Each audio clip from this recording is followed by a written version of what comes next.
اعوذ باللہ السمیع العلیم من الشیطان الرجیم بسم اللہ الرحمن الرحیم یومئذ تعرضون لا تخفی منکم خافیہ، اس دن تم سب سامنے پیش کیے جاؤ گے، تمہارا کوئی بھید پوشیدہ نہ رہے گا۔ فَأَمَّا مَنْ أُوتِيَ كِتَابَهُ بِيَمِينِهِ فَيَقُولُ هَاؤُمُ اقْرَءُوا كِتَابِيَهْ، سو جس کا نامہ اعمال اس کے دائیں ہاتھ میں دیا جائے گا تو وہ کہے گا لو میرا نامہ اعمال پڑھو۔ انی ظننت انی ملاق حسابیہ، مجھے تو کامل یقین تھا کہ مجھے اپنا حساب ملنا ہے۔ فَهُوَ فِي عِيشَةٍ رَاضِيَةٍ، پس وہ ایک دل پسند زندگی میں ہوگا۔ فِي جَنَّةٍ عَالِيَةٍ، بلند و بالا جنت ہے۔ قُطُوفُهَا دَانِيَةٌ، جس کے میوے جھکے پڑے ہوں گے۔ کُلُوا وَاشْرَبُوا ہَنِیئًا بِمَا أَسْلَفْتُمْ فِی الْأَیَّامِ الْخَالِیَةِ، ان سے کہا جائے گا کہ مزے سے کھاؤ پیو اپنے ان اعمال کے بدلے جو تم نے گزشتہ زمانے میں کی۔ یہاں تک بات ہو گئی دائیں ہاتھ والوں کی۔ معزز سامعین، یہ وہ دن ہوگا کہ جس وقت بائیں ہاتھ انسان کی پشت کے اوپر بندھا ہوا ہوگا، وہ کوشش بھی کرے گا تو اس کا بائیں ہاتھ اس کے آگے نہیں آئے گا، دائیں ہاتھ اس کے سامنے ہوگا۔ نامہ اعمال فضا کے اندر پرواز کرتے ہوئے کسی کے دائیں ہاتھ میں تھم جائیں گے تو کسی کے بائیں ہاتھ میں تھم جائیں گے۔ جس کے دائیں ہاتھ میں تھم رہے ہیں، میرا خیال ہے کہ ماشاءاللہ تمام لوگ یہ جان گئے ہوں گے کہ اللہ عز و جل نے قرآن کریم کو کتنا آسان اور سادہ بنایا۔ یہ تمام آیات جو میں نے آپ کے سامنے تلاوت کی، آپ بآسانی ان کو سمجھ گئے ہوں گے کہ وہ بندہ جس کا نامہ اعمال اس کے دائیں ہاتھ میں تھما دیا گیا، اس کی خوشی کی حالت جو ہے وہ اتنی زیادہ اللہ تعالیٰ کے اوپر وہ اتنا زیادہ راضی ہے، اپنے عملوں پہ اتنا راضی ہے کہ وہ اپنے عزیز و اقارب، اپنے دوستوں کو، اپنے محلہ داروں کو جن کے درمیان میں وہ رہتا تھا تلقین کیا کرتا تھا، جن کے سامنے سے گزر کے جایا کرتا تھا اور ان کو تلقین کرتا تھا کہ آؤ یار تم بھی نماز کا وقت ہو گیا، نماز پڑھو، اور وہ اسے آگے سے کہا کرتے تھے کہ جاؤ یار ہم آ جاتے ہیں، پیچھے سے اس کی غیبت کرتے تھے کہ یہ تو بس ایک مولوی ہے، یہ ملا ہے، اس نے مسجد کو سنبھالا ہوا ہے، اس طرح کی باتیں جو دل آزاری کرتی ہیں۔ تو اللہ تعالیٰ اپنے بندے کو دلاسا دیتا ہے۔ اللہ تعالیٰ کہتا ہے اے میرے بندے، وہ جو خالی ایام تھے نا، وہ جو گزرے ہوئے ایام تھے جو تجھے بھرے ہوئے نہیں لگتے تھے، نہ تو نے مجھے دیکھا، نہ نبی کو دیکھا، نہ اس چہرے کو دیکھا جس کو دیکھنے کے بعد جہنم کی آگ حرام ہو جاتی ہے، لیکن پھر بھی تو نے میرے اوپر ایمان لایا، تو آج اس جنت کے اندر جس کے میوے جھکے ہوئے ہوں گے، یعنی کہ وہ ہماری استطاعت کے مطابق ہماری رینج میں ہوں گے، ہمارے اتنے قریب ہوں گے کہ اگر ہم بیٹھے ہوئے ہیں تو ہمارے سامنے ہوں گے ان کو پکڑ لیں، لیٹے ہوئے ہیں تو پھر بھی ہم ان کو بغیر کسی مشکل کے پکڑ سکتے ہیں۔ تو اس بندے کی خوشی کا کوئی گھر نہیں ہوگا جو بندہ دیکھے گا کہ میرے نامہ اعمال تو اللہ نے مجھے دائیں ہاتھ میں دے دیا۔ اسی طریقے سے اگر ہم آگے سورت کو لے کر چلیں تو اللہ تعالیٰ فرماتا ہے وَأَمَّا مَنْ أُوتِيَ كِتَابَهُ بِشِمَالِهِ فَيَقُولُ يَا لَيْتَنِي لَمْ أُوتَ كِتَابِيَهْ، استغفر اللہ من ذلك۔ میرے بھائیو، اللہ کی قسم اس آیت کے اندر اتنا درد ہے اتنا خوف اور اتنی ہیبت ہے، اگر ہم تدبر کریں، اللہ مجھے اور آپ کو تدبر کرنے کی توفیق عطا فرمائے، ہمارے اندر اللہ فکر پیدا کر دے، اس کے علاوہ کوئی مقصد نہیں ہے اس مسجد میں آنے کا، نمازوں کی جماعت کروانے کا، صرف تدبر اور فکر ہے جو شیطان ہم سے چھین لیتا ہے ہمارے ظن کی وجہ سے۔ فرمایا لیکن جسے اس کے اعمال کی کتاب اس کے بائیں ہاتھ میں دی جائے گی، وہ کہے گا کاش مجھے میری کتاب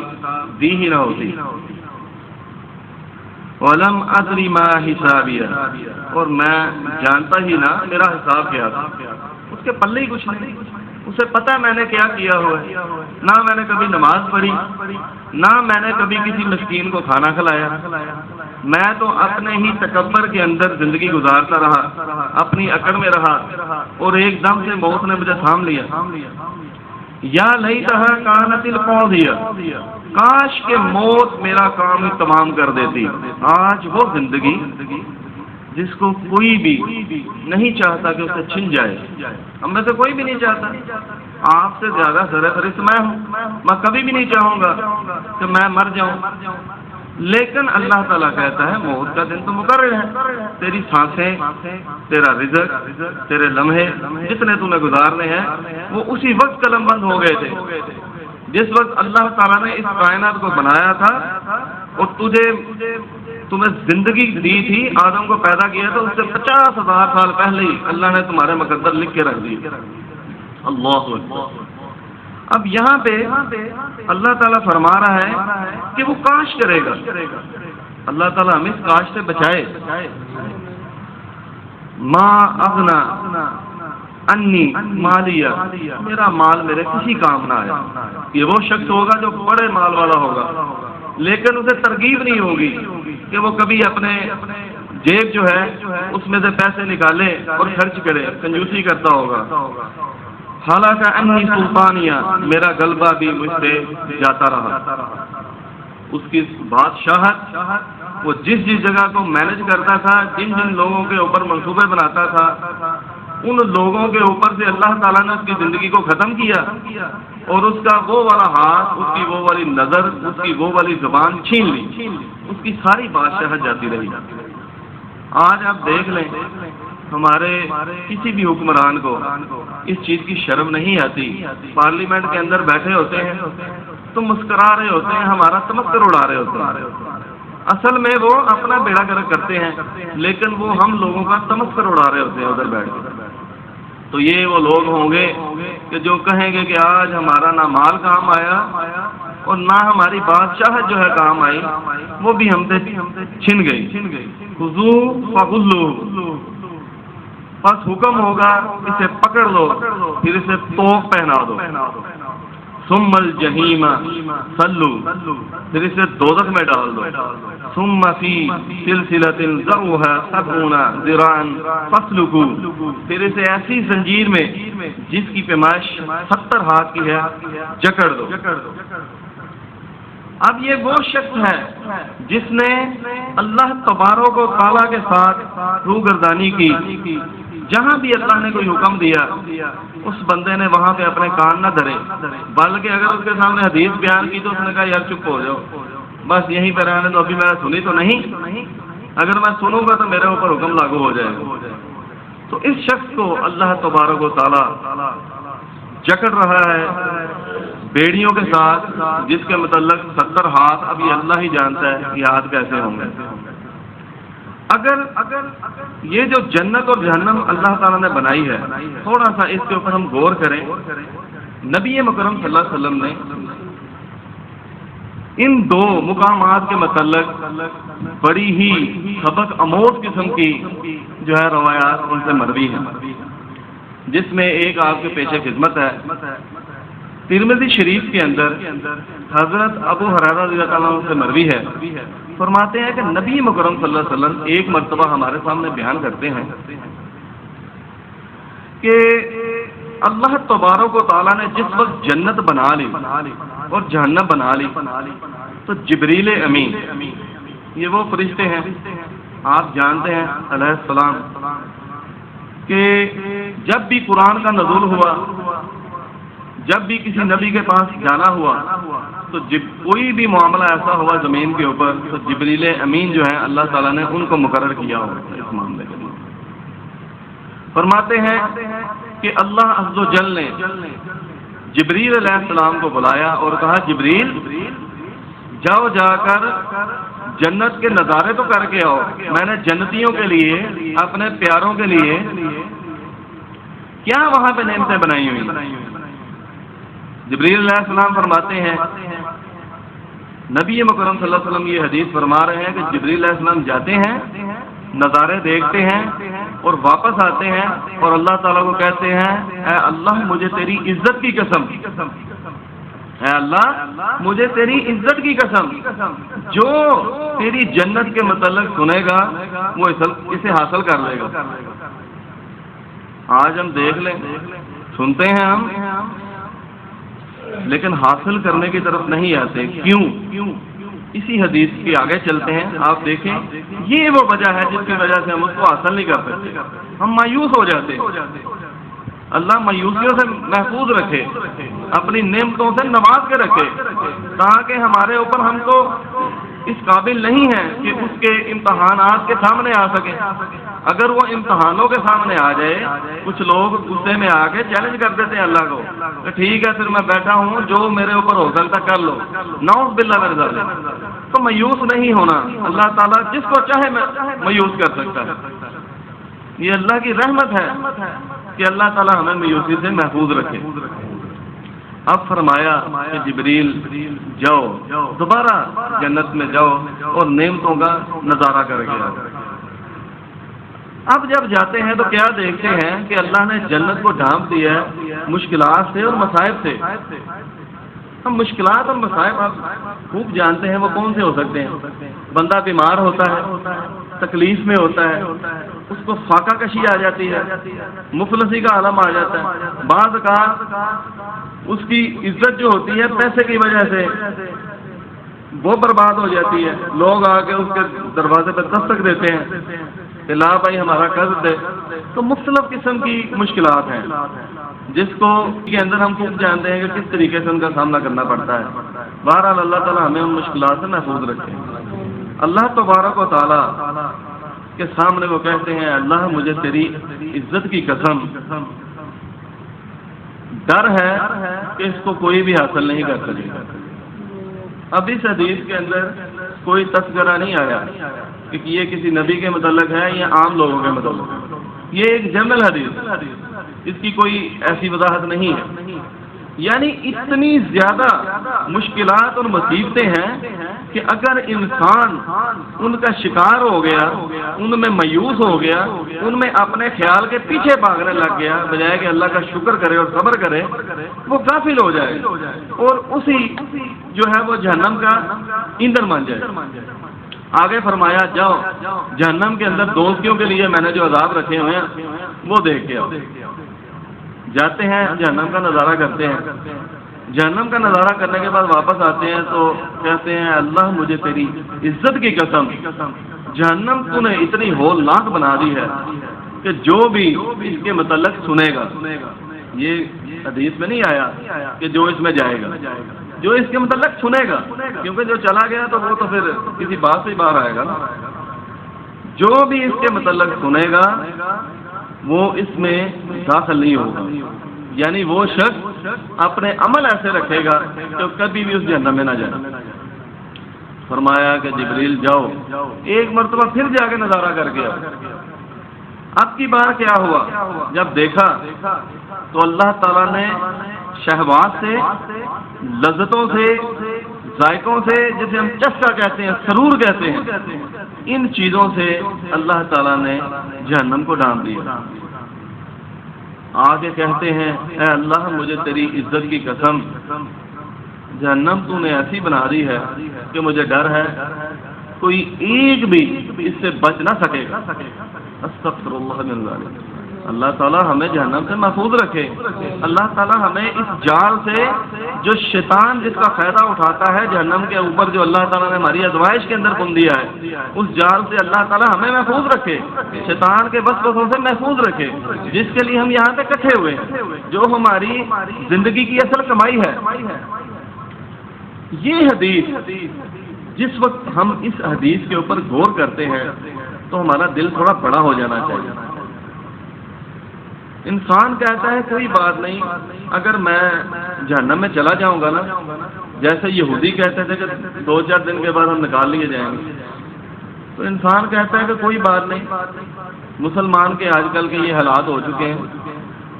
کہ تھوڑی دیر رہیں گے تو نکل آئیں گے, دیکھا جائے گا آگے جائے گا. اب معاملہ یہ ہے بھائی, آپ کے ہر ایک گھر میں, ہمارے گھر میں چولہا ہے,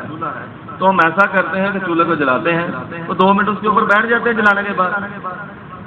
ہماری انگلی تھوڑی سی جل جائے تو وہ جو انگلی ہے ہمیں کتنی تکلیف دیتی ہے. تو میرے بھائیوں, اللہ تعالیٰ تو کہتا ہے کہ میں نے اس وقت انسان کا جسم اتنا بڑا کر دینا. اب ایک انگلی کا ایک چھوٹا سا پارٹ ہے, ایک پور ہے, ایک نشان ہے, وہاں پہ اگر جلے تو کتنی تکلیف ہوتی ہے, اور اگر انگلی جو ہے وہ پورے جسم جتنی بڑی ہو جائے تو پھر کتنی تکلیف ہوگی. جتنی زبردست تکلیف دینا اللہ کو آتی ہے کوئی نہیں دے سکتا. اس لیے ہمیں کبھی بھی اس طرح کے بول نہیں بولنے چاہیے. اللہ کہتا ہے اگر کوئی کہے گا نا کہ میں جہنم جو ہے نا وہ مجھے تو ملنی ہی جہنم ہے, تو اللہ تبارک و تعالیٰ کہتا ہے میں تیرے ظن سے بڑھ کر اور کچھ نہیں. یہ اللہ کی بہت بڑی رحمت ہے ہمارے اوپر کہ اللہ تعالیٰ کہتا ہے جیسے تم میرا بندہ مجھے خیال کرتا ہے نا, میں اس کے خیال کے عین مطابق, اگر وہ جہنم کا سوال کرتا ہے تو جہنم بھی ملے گی. تو دوسری طرف صحیح مسلم کے اندر حضرت انس بن مالک رضی اللہ عنہ کہتے ہیں کہ رسول اللہ صلی اللہ علیہ وسلم نے فرمایا جنت گھیری گئی ہے ناگوار چیزوں سے. جنت کو گھیرا گیا ہے ناگوار چیزوں سے, اور جہنم گھیری گئی ہے خوشگوار چیزوں سے. یہ وہ چیزیں ہیں جن کے اوپر غور کرنے کے بعد ہمارے دل بڑے ہو جانے چاہیے کہ ہم ان چیزوں کے اوپر غور کریں کہ یار ناگواری ہے چند لمحوں کی, آخرت کا دن تو 50,000 سال کا. قرآن پاک کے اندر اللہ تبارک و تعالیٰ اس کو بیان کرتا ہے. صرف 2 منٹ اور لوں گا. اس کے بعد ترمذی شریف کے اندر ہی حضرت ابو ہریرہ رضی اللہ عنہ سے مروی ہے کہ نبی مکرم صلی اللہ علیہ وسلم فرماتے ہیں میں نے جہنم سے بھاگنے والے کسی شخص کو سوتے نہیں دیکھا, اور جنت کی خواہش رکھنے والے بھی کسی شخص کو سوتے نہیں دیکھا. نبی مکرم صلی اللہ علیہ وسلم کے اوپر ہمارا ایمان ہے نا کہ وہ ان پڑھ تھے, وہ قرآن کے نزول سے پہلے پڑھے لکھے نہیں تھے. اللہ تبارک و تعالیٰ نے ان کے سینے کو کیسے کھولا, کیسی رحمت کی, کیسے پاک کیا کہ جتنی زبردست حکمت کی باتیں انہوں نے کی ہیں کوئی PhD بندہ نہیں کر سکتا. جو اپنے آپ کو بڑا سمجھتا کہ ہمارے یونیورسٹی کے اندر جناب پڑھائی کا آخری درجہ جو ہے نا وہ بھی میں نے اس کا بھی مزہ لے لیا. اتنی حکمت کی بات یہاں پہ فرما دیا کہ دوزخ سے جو بچنا چاہتا ہے وہ بھی نہیں سوتا, سونے سے وہ بھی بچتا ہے, اور جو جنت کی خواہش رکھتا ہے وہ بھی سونے سے بچتا ہے. یہ سونا کون سا ہے؟ یہ وہ چیز ہے کہ جو تہجد کا وقت ہے, تہجد کے وقت کے اوپر اٹھتا ہے وہ اللہ تعالیٰ کے آگے آہوازاری کرتا ہے. یہ نہیں کہ وہ سوتا ہی نہیں. نبی مکرم صلی اللہ علیہ وسلم سوتے بھی تھے اور جناب بیدار بھی ہوتے تھے, اللہ کی عبادت کرتے بھی رہتے تھے, اور جناب ویسے بھی زندگی گزارتے تھے. تو معاملہ یہ ہے کہ مومن کی تو پوری زندگی ہی عبادت میں گزرتی ہے, جتنی بھی وہ پیروی کرے گا نبی مکرم صلی اللہ علیہ وسلم کی اللہ کے احکامات کی. وہ تو سوتا بھی ہے, رات کو عشاء پڑھ کے صبح پھر جماعت کے ساتھ فجر پڑھتا ہے, اس کا سونا بھی اللہ تعالیٰ عبادت میں لکھ دیتا ہے. لیکن یہاں پہ اللہ عز و جل جو نبی مکرم صلی اللہ علیہ وسلم کے ذریعے سے ہمیں سمجھانا چاہ رہے ہیں وہ یہ ہے کہ اس کی اتنی زیادہ دوڑ لگی ہوتی تھی کہ جیسے حضرت عمر رضی اللہ عنہ کی لگی ہوتی تھی, ساری زندگی گزار دی اس حیرت میں کہ کاش کسی طریقے سے میں ابو بکر صدیق رضی اللہ عنہ سے ٹاپ آف دی لسٹ ہو جاؤں, کاش میں ان سے سبقت لے جاؤں. اتنا زیادہ انہیں شوق تھا. اللہ عز و جل سے دعا ہے کہ اللہ تبارک و تعالیٰ ہمارے اندر سے کسی بھی قسم کا حسد، بغض، کینہ، ریاکاری، وہ جو ہم عبادت کرتے ہیں جو پلے نہیں پڑے گی بعد میں، ان تمام چیزوں سے محفوظ رکھے۔ وہ نمازیں جو ہم ادا کرتے ہیں یہ ہمارے دل میں کبھی نہ آئے کہ ہم بڑے نمازی ہیں، ہم بڑے جو ہے نا وہ اشرف ہیں دوسروں سے، یہ کبھی ہمارے دل میں نہ آنے دے۔ ہمیں اس طرح کی بری باتوں سے محفوظ رکھے۔ انشاءاللہ العزیز اگر اللہ نے توفیق دی تو آنے والے وقت کے اندر ہم دیکھیں گے کہ اللہ نے جنت کے اندر وہ کون سی نعمتیں بنائی تھی جن کو دیکھنے کے بعد جبریل امین جو تھے وہ یہ کہنے پر مجبور ہو گئے تھے کہ اے اللہ، کوئی بھی تیری جنت کے متعلق سنے گا تو وہ ہمیشہ اس کو حاصل کرنے کی کوشش کرے گا، وہ اس کو حاصل کر کے رہے گا۔ وآخر دعوانا الحمد للہ رب العالمین۔